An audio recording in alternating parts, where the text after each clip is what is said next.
Hindi basta-basta bibitawan. Kailangan niya ng concrete motivation kung bakit niya ginagawa ito, kung bakit niya kailangan gawin. So for somebody who's 11 and ganyan na siya magtrabaho, I can say na he's an extraordinary actor. This boy is gifted. I'm always on my toes kapag ka-eksena ko siya. Kasi Marami kayong eksena eh. Marami kaming eksena together. And you can't, kumbaga you can't just wing it eh. Kasi yung mga binibigay niya sa'yo, madadala ka talaga.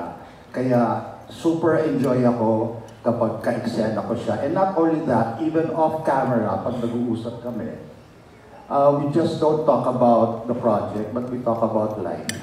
And for an 11-year-old, he's very, very mature. Ayaw nga niya mag-asawa eh. Kasi mahirap daw ang child custody. Sasagot. Hindi yung mga topics namin. Sasagot, ayan. Ayaw ko pang mag-asawa kasi decision pa yan sa future self ko. Diba? Yun ang ibig kong sabihin. Kaya ang sarap katrabaho nitong batang ito. And I'm really, really thankful sa GMA na ako yung napili nilang gumanak na maging lolo ni Ewan Miguel. Pero Michael and Julia, sa taping ba? At siya hindi po nang sumusunod sa script? Yung lahat ng nakalagay sa script, yun ba ang dinideliver niya o ina-allow niyo siyang mag-salita? Sinusundan naman namin talaga yung script, but sometimes there are certain lines na mas comfortable siyang sabihin kasi may mga words na nakakabulol din, minsan sa sobrang lalim ng Tagalog, nakakabulol. So, humihingi siya ng similar word. Wala na pang ibang word na pwede kong sabihin para mas maging madali sa kanya. That's the same, yes. Yun yung napinsin ko sa kanya. Pag nabubulol siya, niya, pwede ba sabihin na ganito, ganyan-ganyan? O, inaalaw naman.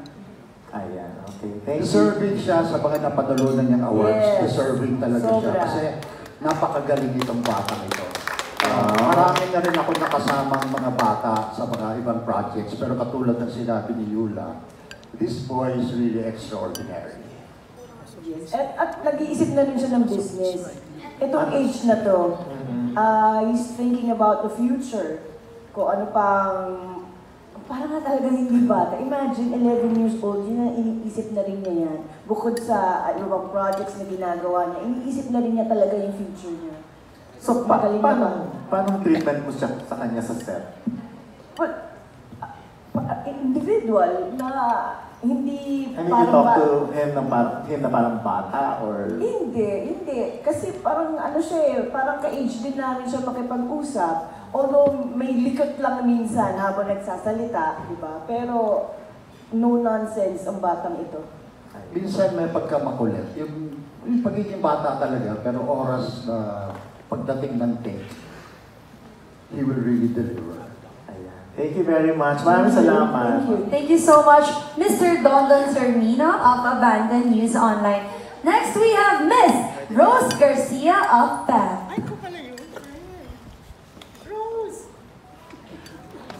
Nikki, pag magtakip. Ayan, good afternoon. Para kay James, sa kay Rafael. Ayan, how do you feel na ang inaapi nyo ngayon o ano yung challenge din sa inyo na inaapi nyo ngayon? Bata, pero siyempre sa isip nyo, 25 na siya talaga. Magandang hapon po muna sa inyo lahat. Ay, hirap kasi dahil siyempre may anak ako eh. May 13-year-old ako na anak. Hindi ko alam kung paano ko siya ititid na baka kasi matakot, matrauma pag may mga eksena kami. Meron kami eksena dito na kailangan mo siyang arasin eh. So, minsan gano'n kami eksena muna, nilalaro-laro ko muna siya para hindi siya matakot. So, nilalaro-laro muna kami nitong bugoy na to para hindi siya matrauma pag eksena. Kasi yung character dito doon, seryoso, sobrang seryoso at laging galit. Baka pag nakita niya yung gano'n ako lagi, baka matakot. At hindi kami makapag-deliver ng maayos sa eksena. Pero napakagang katrabaho nito ni Yue. At ang sarap kasama. Yan. Hirap.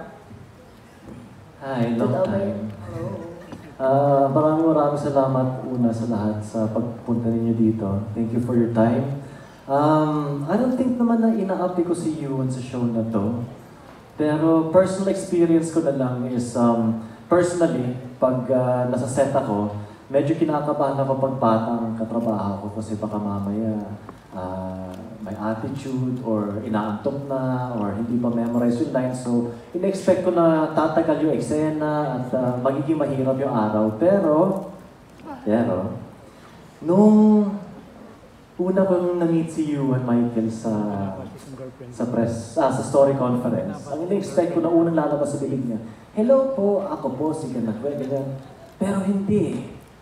Nakatingin ako sa script ko, tapos nung binasa niyo yung linya niya, narinig ko parang mature or very intelligent, kung gusto mo yun, na nagsasalita. So napatingin talaga ako, sabi ko, sino ba tong batang to? Tapos yung pagbasa niya yung mga linya, sabi ko, on point siya. And mas lalo ako na-surprise na pagdating sa set, mas lalo pa siyang gumaling. Parang nabuhay yung character.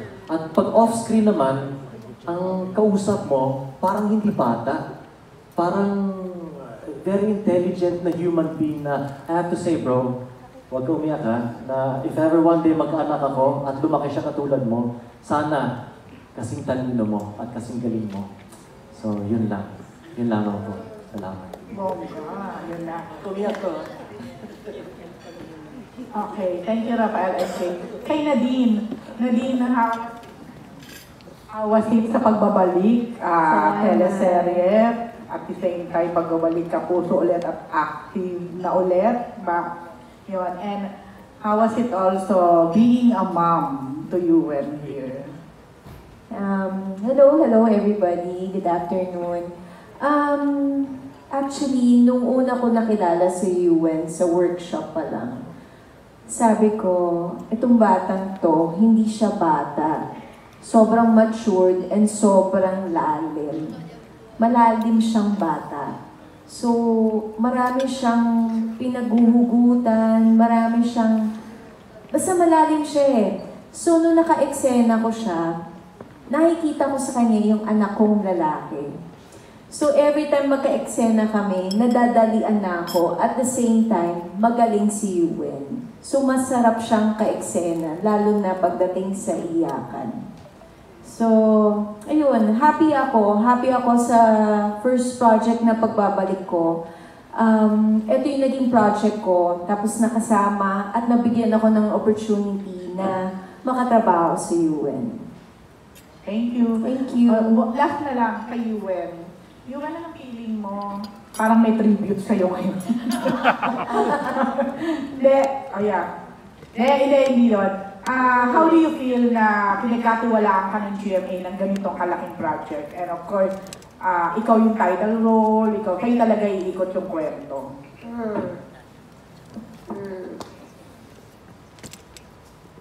Hindi ko naiintindihan. Hindi niya naintindihan. Okay, ulitin ko ha. Parang sinasabi niyo po ba na anong feeling ko na binigyan nila ako ng mahalagang role? Yes, ng ganitong klase ng teleserye, na ikaw ang bida. Well, thankful po ako. Salamat po, Jimmy. Thankful po ako kasi marami na akong projects dahil po dito. Salamat po. Okay. Last na lang, sabi nila kanina lahat parang hindi ka daw bata. Parang sabi pa nga ni Tito Mike mo na parang kaedad o ni Shula ba nagsabi. So, kung ikaw tatanungin, dahil na-portray mo na yung ganitong role, gusto mo bang maging forever young? Sa totoong buhay? And why? Kung forever young, well, kung forever young ako, wala akong magagawa. Meron akong curfew. Hindi ako makakapag-mall mag-isa. Kaya gusto ko Gusto ko yung saktong age. Forever saktong age. Mga 20s, ganun. 20s. Gusto na niya magka-girlfriend eh. No. Ba't ayaw ko magka-girlfriend? Ha? No. No. Not yet. Anak. Cute niya. Okay, sige. Thank you. Thank you so much, Miss Rose Garcia of PEP. Next, we have Mr. Richard Paglikawan of Lionheart TV. Hello, good afternoon po. Yung question ko ay para kay Matt. Hello, good afternoon.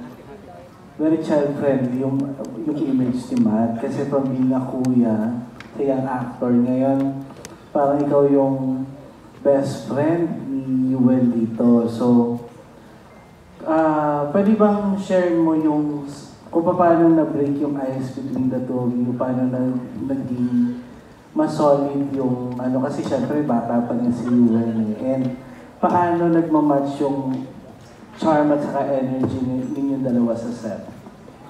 Hello po, magandang hapon po sa inyo lahat. Well, si Yuwen, yung first taping day ko, nung una natakot ako sa kanya eh. Kasi sabi ko, baka sumitan ako ni Yuwen. Kasi hindi niya naman ako masyado kilala pa. Pero di ko alam, first scene namin together ni Yuwen, very charming na kaming dalawa sa isa't isa. Parang, lalo na nung dinirect kami ni Direk Hill, yung mga pa-appear namin, kasama boy! Nung nagsimula sa ganun, lalo kami mas naging close pa. And, well, gaya nga nasabi ni Direk Michael and Miss Yula, si Yuwen, pagkasama mo siya, hindi mo talaga siya matatrato as bata eh. Kasi very, very matanda magsalita. So, saktong-sakto sa roles namin, 25 years old siya, ganun yung energy na binibigay niya sa akin. So, ganun din yung energy na binibigay ko sa kanya. And I am very happy na, close, very, very close kami ni Yuwen ngayon. May pwede ka ba ma-share na parang take din yung dalawa na so far hindi mo pa makakalimutan? Wala naman ang mga scenes namin, parang naman sa akin lahat eh. Siguro yung pinaka gusto ko yung closeness namin, yung every time na magkikita kami, meron kaming appear. Ano tawag doon? May hand, parang ikasama boy. Yung parang hindi ko talaga makakalimutan. Kahit off-cam, ginagawa namin. Thanks, man. Congratulations for you, everyone. Thank you so much, Mr. Richard Paglikawan. Next, we have Miss Aimee Anak of GMANetwork.com.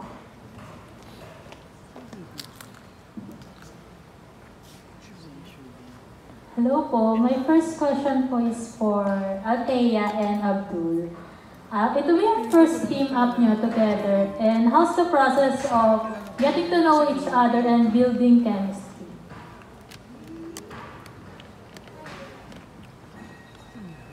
Abdul? Ayan, first of all, hello po everyone. Good afternoon po. Huwag din nilang po pansinin. Nilalamig ako. But yeah, your question po is, paano namin nabuo yung chemistry ni Abdul? Bago po nagsimula ang show talaga, meron kaming workshop. Ang siblings and of course with Abdul. First time namin mag-dove team or partner, pero nagka-work na kami sa Arabella. Pero iba naman yung partner niya. So, well, si Abdul, hindi naman siya mahirap katrabaho. At nag-a-adjust talaga siya. Especially, nagpapasalamat kami kay Direk Hill and Direk Reggie dahil talagang ginaguide niya kami. Pagdating namin sa set, talagang very focus sila direct sa character namin at kung anong gusto nilang emotion na ibigay namin, ipakita sa audience. Kaya excited kami na mapanood po ninyo Forever Young at ang first team up namin ni Abdul. I can vouch for that po. First of all, good afternoon everyone. And para sa akin, as Althea said, it's really not hard to work with each other. Personally, sobrang, I mean, you guys can see, she's a really wonderful lady. At hindi na mahirap sa akin makahanap ng anything na nakakapagpakilig sa akin based on visuals alone. And ako personally, nung gumagawa na kami ng mga eksena,